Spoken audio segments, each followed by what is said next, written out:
So we've started working on what we're calling the bow project.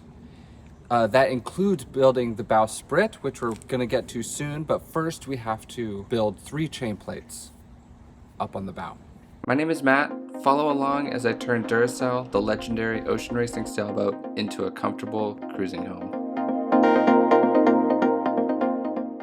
For those of you who don't know, the standing rigging is the system of cables that keeps the mast standing in the boat, called stays. Here you can see the fore and aft stays, called the forestay, inner forestay, and backstay. Where these stays are anchored to the boat are called chain plates. Chain plates are most commonly made out of stainless steel, but we have elected to build ours out of carbon fiber. They will be just as strong or stronger than stainless, but also lighter and, most importantly, maintenance-free. I'm going to be building 3 chain plates on the bow. The forestay and inner forestay, which are permanent stays, plus I'm going to build a chain plate for a code 0.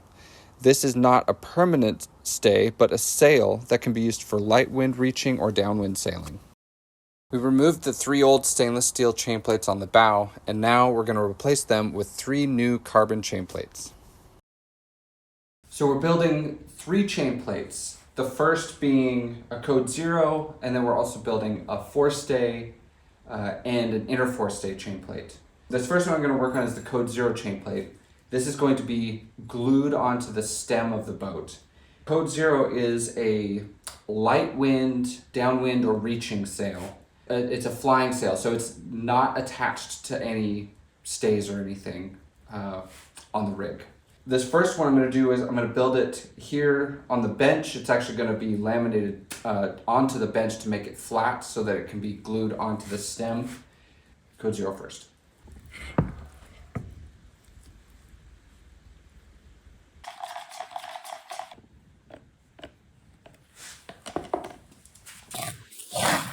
This first layer of fiberglass is just to insulate the carbon from the stainless steel tube that we're making the chain plate out of.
I'm going to attempt to splay out the fibers a little bit. This gets the bonding surface a little bit bigger for when we glue it onto the stem. It also increases the range of the load, the direction of the load that it can take.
So I am splaying the ends of these out a little bit. Some are going down, the ends are going down this way. I'm trying to get others down this way.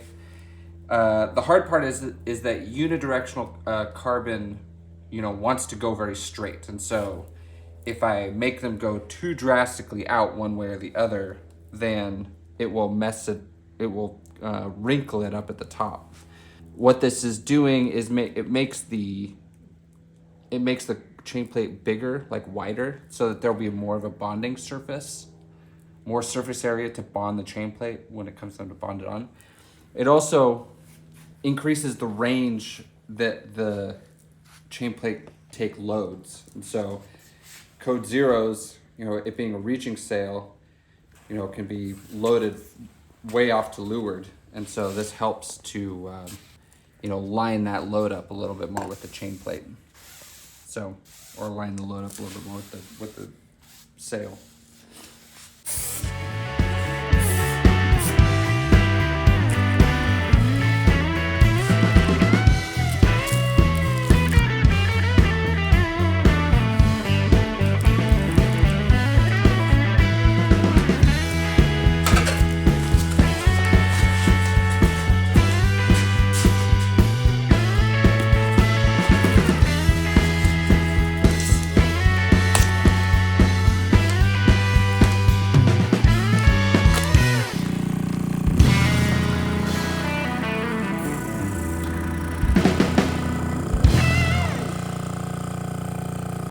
You can inspect the chain plate later.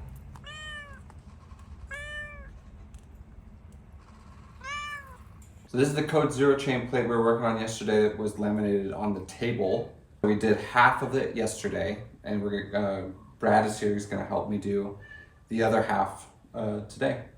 So after we're done with that, it will be ready to be glued onto the stem of the boat. So far so good. So I swept it with thickened epoxy.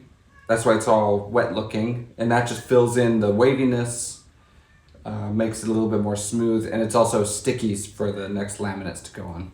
I'm building this chain plate in 2 sessions because there are more layers of carbon on this one than the other chain plates, which means there's more epoxy.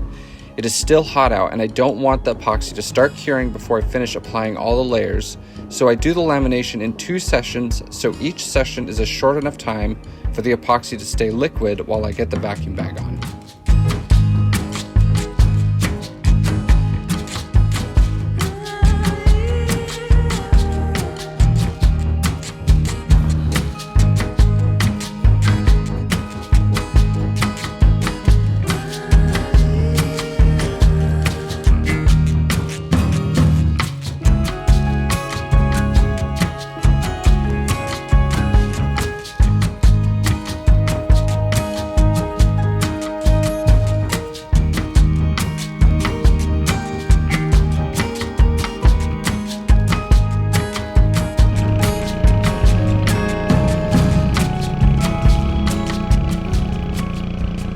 Once the laminating was done, I cleaned up the part and cut off the excess tube.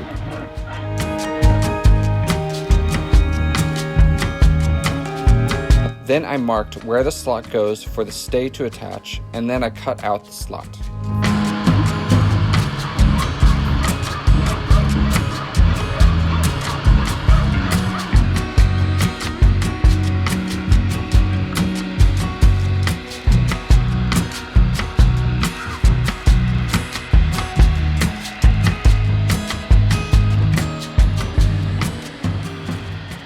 All right, so this is the code zero chain plate, and what we're doing is just gluing it onto the stem, just like how we did with the shroud chain plates, in that we just smeared glue on the chain plate and on the boat and then stuck it on. For the shroud chain plates, we actually vacuum bagged those on. This we're going to stick it on, and then we're going to put tape on it to hold it in place, and that'll be plenty for what this is. Later, there will be laminates going over top of it, but that'll be later.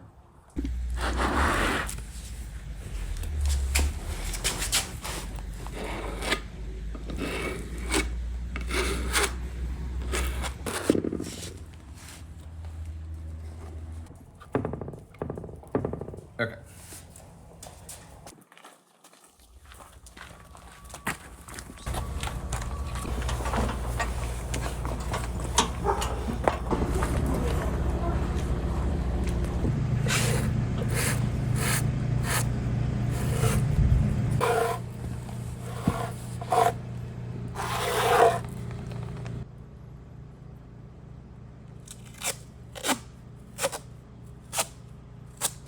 do green to start with? Sure.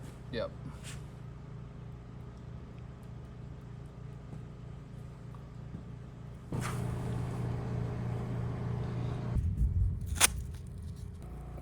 Let's take this green tape off.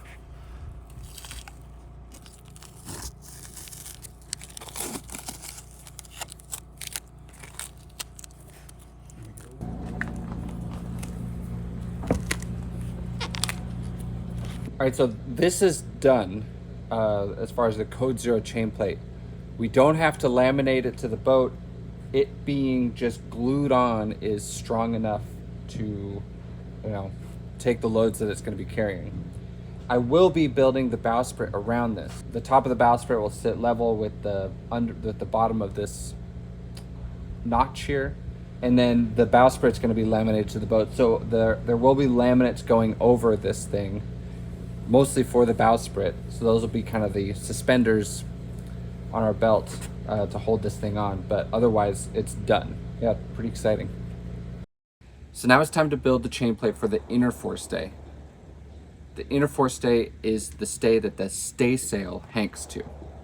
Last week I cut out this piece, and it's a piece out of the staysail bulkhead. It's the first bulkhead aft of the bow. The reason I cut it out is because, well, the old staysail chain plate was here, and this chain plate bolts through a piece of plywood that's inside this piece that I cut out. And so we wanted to get rid of any plywood that's in the boat. So I cut the whole thing out and I made this piece. And so this piece is Cusa board and fiberglass. It's got a whole bunch of fiberglass on it because this piece is pretty thick, and so I needed to make up for the thickness by adding a bunch of extra layers of fiberglass to it. The chain plate is going to be built on this, and that's why there's this extra little section on it. I've got it cut out, so I'm going to go fit it in the boat, make sure that it fits.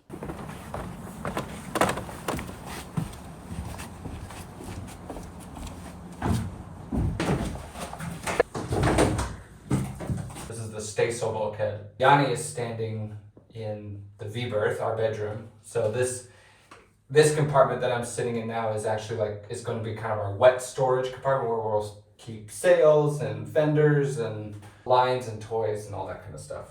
This area is watertight, so when this bulkhead's done, it will be a watertight bulkhead, so that will be a watertight space on its own, and then this one will also be watertight from the rest of the boat.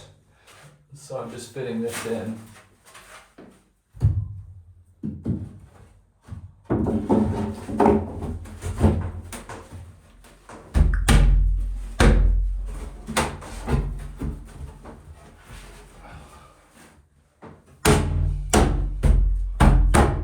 First try. No gloating. I gotta take my wins where I can get them. We're gonna build the chain plate onto this piece and then install it into the boat. So this one's a little bit different in that the chain plate is gonna wrap from one side to the other side. Here we go on chain plate number 2. Again, this layer of fiberglass is just to insulate the carbon straps from the stainless tube.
Ba ba da ba ba.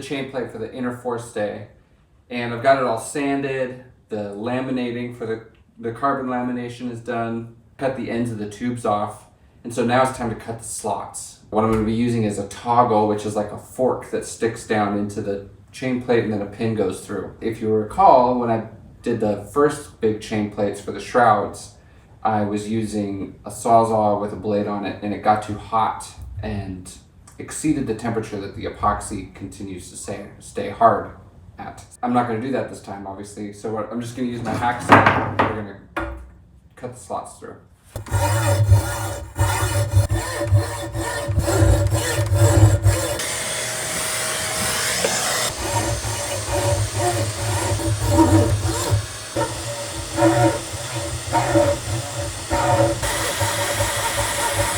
So that's one slot I cut, and I have to do 3 more to make 2 big slots. So we're up in the forward compartment. This is the bulkhead that the inner forestay chain plate's gonna go on. So this is the inner forestay chain plate. We're gonna just glue this piece in, and we're also gonna fill in the deck where I removed the core. But this is a pretty low stakes project because we're just gluing this in. Tomorrow I'll come back and we'll laminate a whole bunch of layers of fiberglass onto this thing to bond this into the boat. That'll be higher stakes. That is the higher stake. That's the more important project to make sure that when we use the inner forestay, it doesn't, rip out of the boat.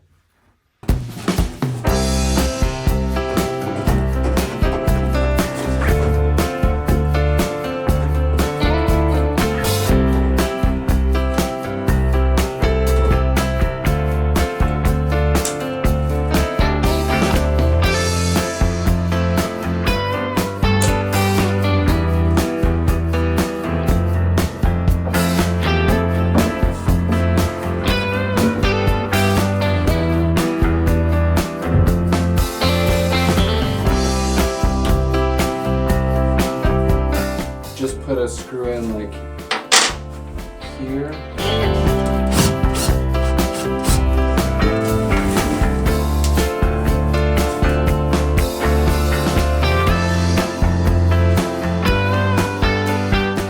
Okay, why don't you put one in on this side?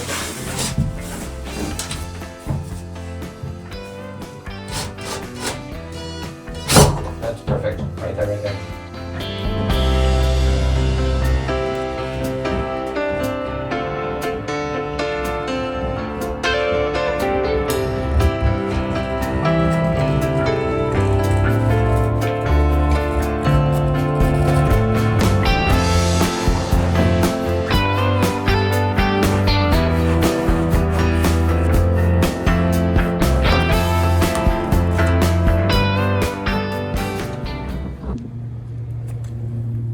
We had to cut out the deck here because there was a bunch of balsa core that was slightly rotten. So we're gonna replace it with this Kusa board. My mom cut out these pieces. No more wood in the boat.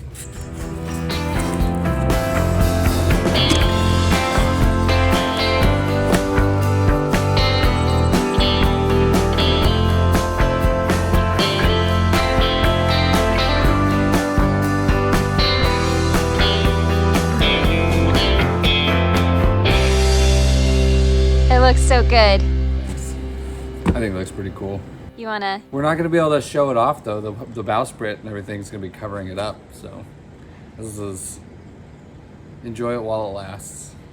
You wanna take a bow? Get it? Mm-hmm. Got it, honey. I insist. I think you should take a bow. I have a bow, thank you.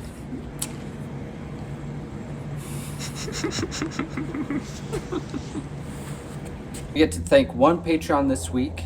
We'd like to thank Dennis. Dennis is out in New York. He grew up sailing in a junior sailing program off of a little bay off Lake Ontario, doing 420s and lasers, and then graduated to, I think he said a Luter 16, and then went on to J24s and J27s, J29s, all kinds of CNC boats, did all kinds of sailing out there, and was a very successful racing sailor.